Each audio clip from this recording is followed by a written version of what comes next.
Please stand. Masaya nating ipaghanda ang pagdating ng manunubos tagapagligtas natin. Tuwiri mga landas, mga alitan ay tapusin sapagkat si Kristo'y darating.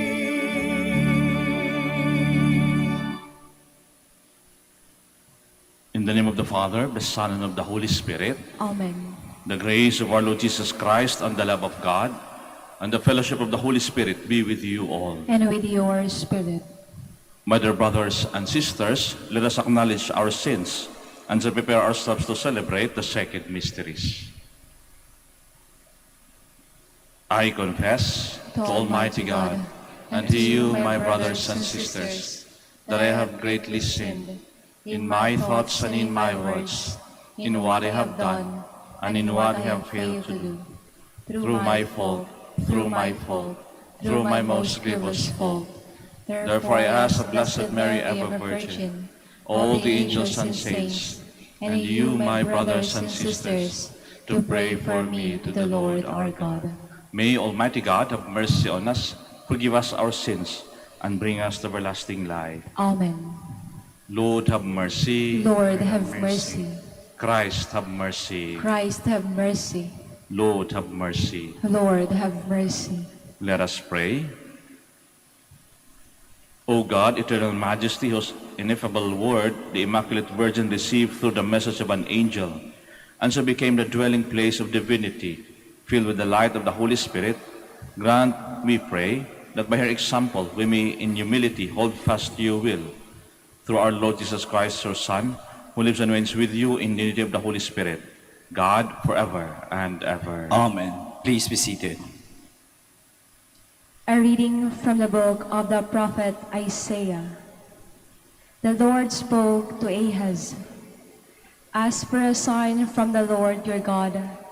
Let it be deep as the netherworld, or high as the sky."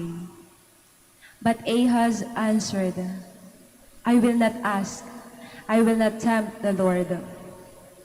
Then Isaiah said, "Listen, O house of David. Is it not enough for you to weary men? Must you also weary my God? Therefore the Lord himself will give you this sign. The virgin shall conceive and bear a son, and shall name him Emmanuel." The word of the Lord. Thanks be to God. Let the Lord enter. He is the King of glory.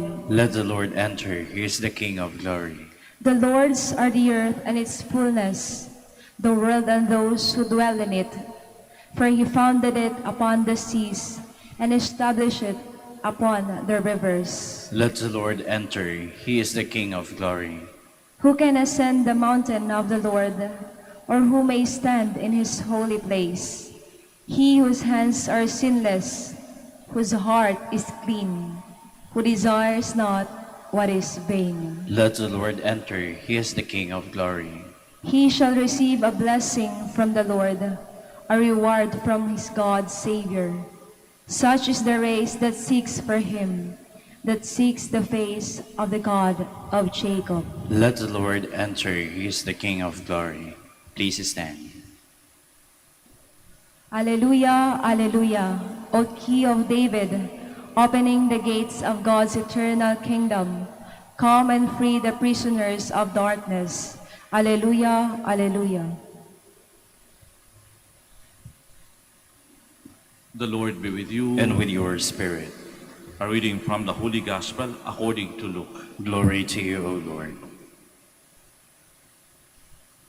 In the 6th month, the angel Gabriel was sent from God to a town of Galilee called Nazareth, to a virgin betrothed to a man named Joseph, of the house of David. And the virgin's name was Mary. And coming to her, he said, "Hail, full of grace, the Lord is with you." But she was greatly troubled at what was said, and pondered what sort of greeting this might be. Then the angel said to her, "Do not be afraid, Mary, for you have found favor with God. Behold, you will conceive in your womb and bear a son, and you shall name him Jesus. He will be great and will be called the Son of the Most High, and the Lord God will give him the throne of David his father, and he will rule over the house of Jacob forever, and of his kingdom there will be no end. But Mary said to the angel, How can this be, since I have no relations with a man? And the angel said to her in reply, The Holy Spirit will come upon you, and the power of the Most High will overshadow you. Therefore, the child to be born will be called Holy, the Son of God. And behold, Elizabeth, your relative, has also conceived a son in her old age. This is the 6th month for her, who was called barren, for nothing will be impossible for God. Mary said, Behold, I am the handmaid of the Lord. May it be done to me according to your word. Then the angel departed from her. My dear brothers and sisters, the gospel of the Lord. Praise to you, Lord Jesus Christ. Please be seated. Magandang hapon po sa inyong lahat at welcome po sa Minor Basilica ng Our Lady of the Rosary of Manaoag. Faith is not just believing in God, it is also, and more importantly, believing in a God who believes in us. Tandaan po natin na yung pananampalataya, hindi lamang ito yung pagtitiwala sa Diyos, kundi ito pa yung pagtitiwala na ang Diyos ay pinagkakatiwalaan din tayo. Lalong-lalo na kapag tinawag ka sa isang bukasyon sa buhay, remember, God has given you that gift and He is trusting you of that. And whatever weaknesses or imperfections that you have, you don't have to worry because God is in control and He will provide you the necessary graces to go or perhaps to grow through it.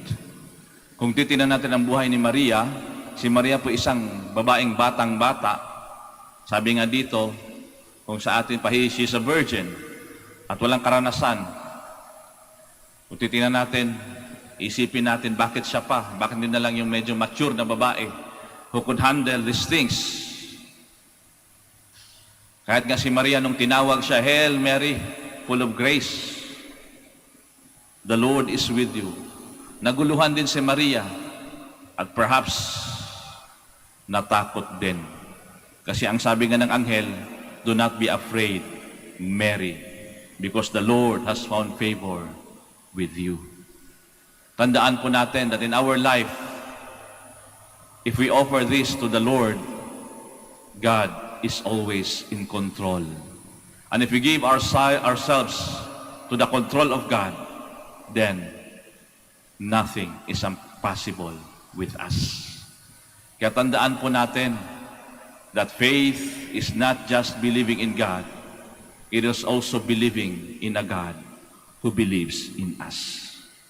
Kaya kapag tinawag ka sa isang bukasyon na pagiging nanay, pagiging tatay, in my case, pagiging pare, we are imperfect in many ways. At kung minsan nagtatanong ka, kaya mo ba? Kaya ko ba?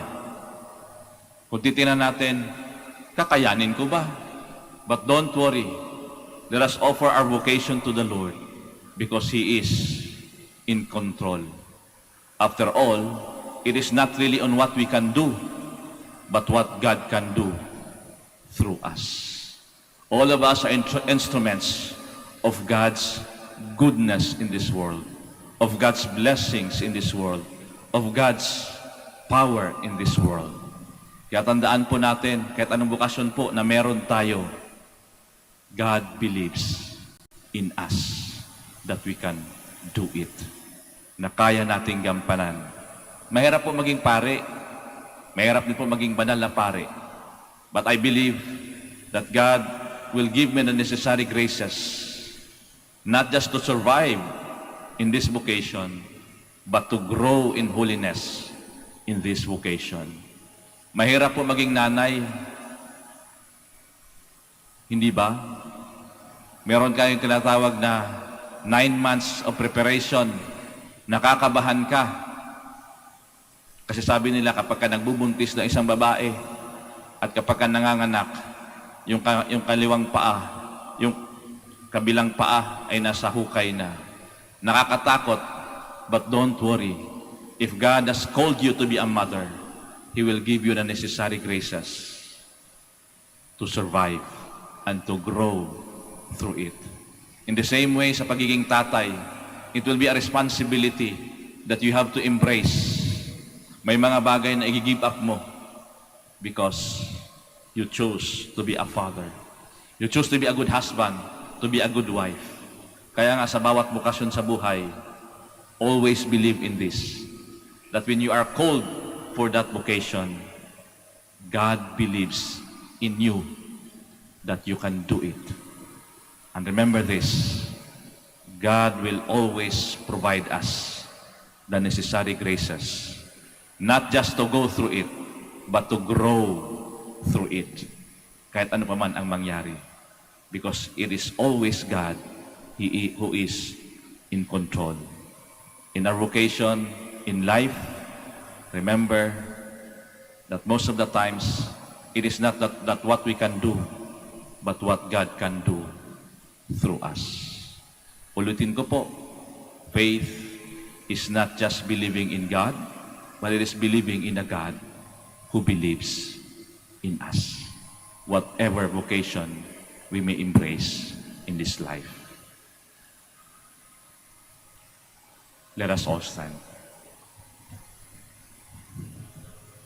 Let us pray that we may be able to follow the example of Mary, who is humble, full of faith, and always ready to do the Lord's will.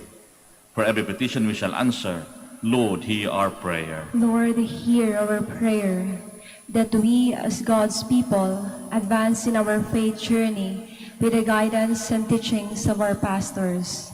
Let us pray to the Lord. Lord, hear our prayer. That our government officials exhaust their means to promote peace and seek the well-being of their constituents. Let us pray to the Lord. Lord, hear our prayer. That consecrated men and women be true witnesses of God's kingdom by their faithfulness to their vows. Let us pray to the Lord. Lord, hear our prayer. That young people be firm in their faith, generous in their love, and steadfast in their hope. Let us pray to the Lord. Lord, hear our prayer. That the dead who responded to God's invitation share in the joy of the Master's table. Let us pray to the Lord. Lord, hear our prayer. In the silence of our hearts, we also pray for our personal intentions, and we also pray for the safety of all those who will be traveling today. Let us pray to the Lord. Lord, hear our prayer. Father, your eternal word was made man when the Virgin Mary placed her life at the service of your plan. May we follow her example in preparing for the coming of Jesus Christ, your Son, our Lord. Amen. Please be seated.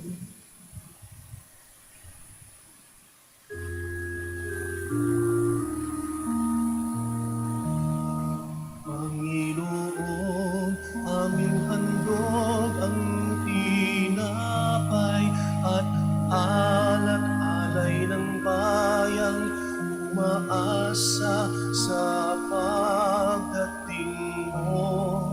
Gayon din aming hinahanda ang aming puso upang dito'y manahan ka sa pagdating mo. Panginoon, aming handog ang tinapay at alak-alay ng bayang umaasa sa pagdating mo. Gayon din aming hinahanda ang aming puso upang dito'y manahan ka sa pagdating mo. Please stand. Pray, my dear brothers and sisters, that my sacrifice and yours may be acceptable to God, the Almighty Father. May the Lord accept the sacrifice at your hands for the praise and glory of His name, for our good and the good of all His holy church. Look, O Lord, we pray, upon the one sacrifice of your Son, that by participating in this mystery, we may possess at last the gifts we have awaited, and for which our faith bids us hope, through Christ our Lord. Amen. The Lord be with you. And with your spirit, Lift up your hearts. we lift them up to the Lord. Let us give thanks to the Lord our God. It is right and just, It is solely right and just, our duty and our salvation, always and everywhere to give you thanks, Lord, Holy Father, Almighty and eternal God, through Christ our Lord. For all the oracles of the prophets foretold him, the Virgin Mother longed for him, with love beyond all telling. John the Baptist sang of his coming, and proclaimed his presence when he came. It is by his gift that already we rejoice at the mystery of his nativity, so that he may find us watchful in prayer and exultant in his praise.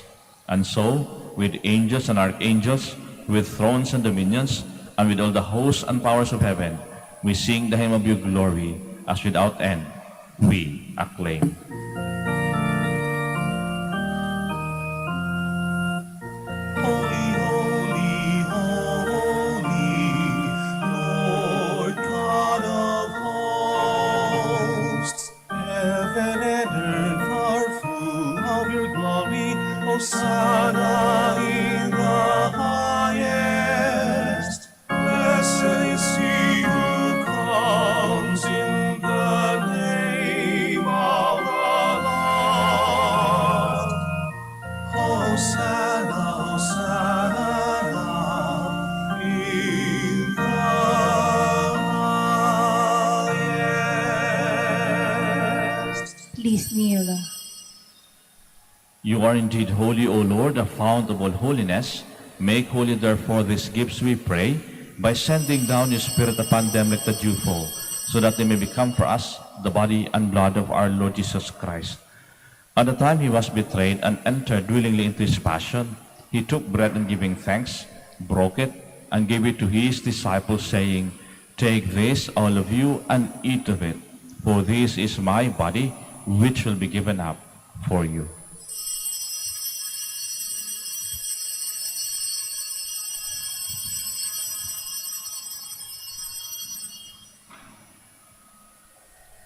In a similar way, when supper was ended, he took the chalice, and once more giving thanks, he gave it to his disciples, saying, Take this, all of you, and drink from it.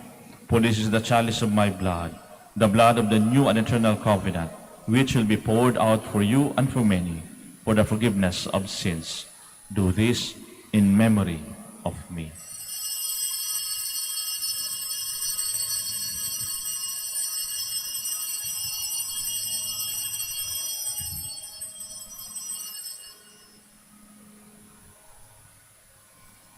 Let us proclaim the mystery of our faith. When we eat this bread and drink this cup, we proclaim your death, O Lord, until you come again. Therefore, as we celebrate the memorial of his death and resurrection, we offer you, Lord, the bread of life and the chalice of salvation, giving thanks that you have held us worthy to be in your presence and minister to you. Humbly we pray that partaking of the body and blood of Christ, we may be gathered into one by the Holy Spirit. Remember, Lord, your church spread throughout the world, and bring her to the fullness of charity, together with Francis our Pope, Socrates our Bishop, and all the clergy. Remember also our brothers and sisters who have fallen asleep in the hope of the resurrection, and all who have died in your mercy. Welcome them into the light of your face. Have mercy on us all, we pray, that the Blessed Virgin Mary, Mother of God, with the blessed apostles and all the saints who have pleased you throughout the ages, may merit to be co-heirs to eternal life, and may praise and glorify you through your Son, Jesus Christ. Through him, and with him, and in him, O God, Almighty Father, in the unity of the Holy Spirit, all glory and honor is yours, forever and ever. Amen. Please stand. At the Savior's command, and formed by divine teaching, we dare to say,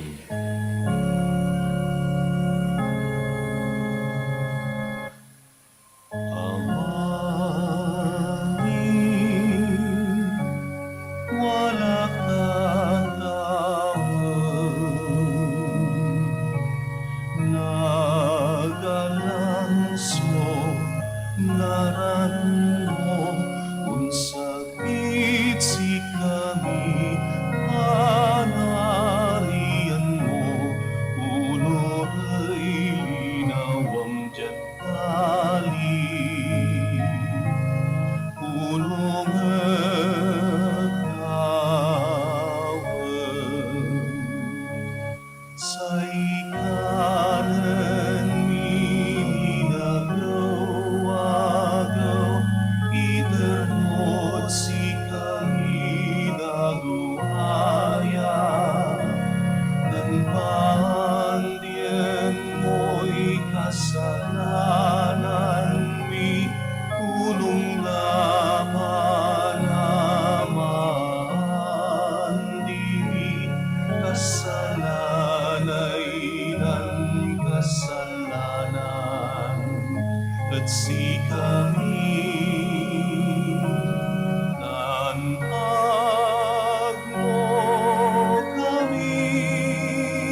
Deliver us, Lord, we pray, from every evil. Graciously grant peace in our days, that by the help of your mercy, we may be always free from sin and safe from all distress, as we await the blessed hope and the coming of our Savior, Jesus Christ. For the kingdom, the power, and the glory are yours, now and forever. Lord Jesus Christ, who said to the apostles, "Peace I leave you, my peace I give you." Look not on our sins, but on the faith of your church, and graciously grant her peace and unity in accordance with your will, who live and reign forever and ever. Amen. The peace of the Lord be with you always. And with your spirit. Now let us offer each other the sign of peace. Peace be with you.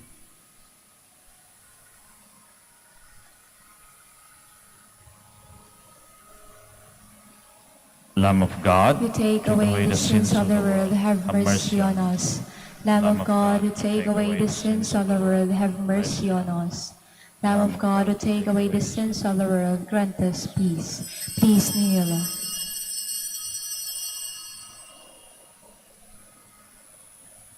My dear brothers and sisters, behold the Lamb of God, behold him who takes away the sins of the world. Blessed are those called to the supper of the Lamb. Lord, I am not worthy that you should enter under my roof, but only say the word, and my soul shall be healed.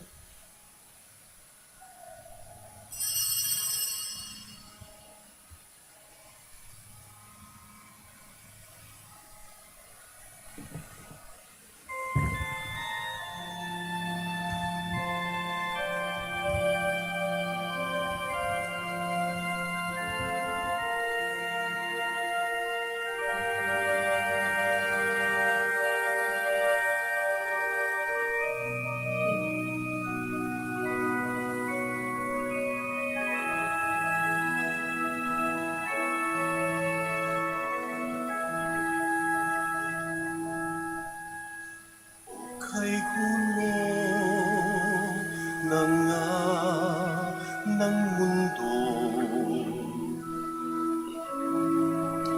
hirap sa puna at lungkot, kaya't sama-sama tayong manalangin dahil darating na ang Pasko. Panginoon, halina't umarito ka. Sagipin mo ang bayan, ikaw ang pag-asa. Gabay ng mga mahihirap. Panginoon, iligtas mo ang iyong bayan.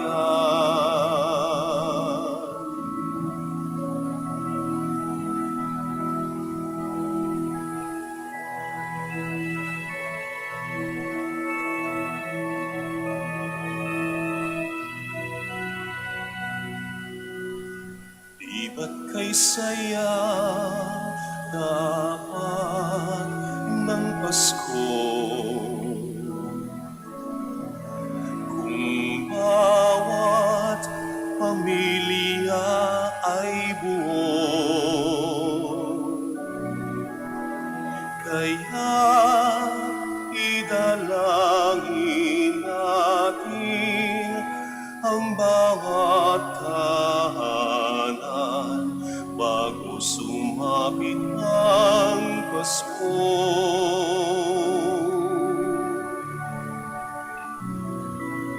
Panginoon, halina, umarito ka. Sagipin mo ang bayan, ikaw ang pag-asa. Gabay ng mga mahihirap. Panginoon, iligtas mo ang iyong bayan.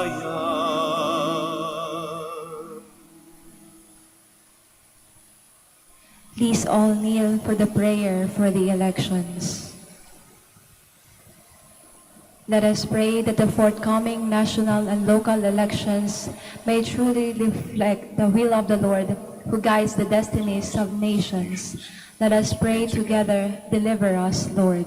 Deliver us, Lord. From coercion, intimidation, violence, and terrorism. Deliver us, Lord. From dishonesty, lies, and all distortion of truth. Deliver us, Lord. From bribery, graft, and all conspiracy for fraud. Deliver us, Lord. From gullibility to the deceptive and blindness of perspective. Deliver us, Lord. From threats, intimidation, and perverse language. Deliver us, Lord. Let us pray together, hear us, Lord. Hear us, Lord. That conscience may always be our ultimate norm. Hear us, Lord. That the common good may always be our highest goal. Hear us, Lord. That human dignity may be respected all the time. Hear us, Lord. That the poor and the weak may always have the priority. Hear us, Lord. That care for creation may never be ignored. Hear us, Lord. That solidarity may guide the path of peace and development. Hear us, Lord. That genuine fear of God and love of neighbors may guide those who seek public office. Hear us, Lord. Let us pray. Shepherds of souls and Savior of the nations, politics is your gift to us, a call to serve others and grow in holiness. Guide our politics as you guide our lives. May our political engagement for voters and candidates bring glory to your loving name and help us grow in holiness forever and ever. Amen. Please stand.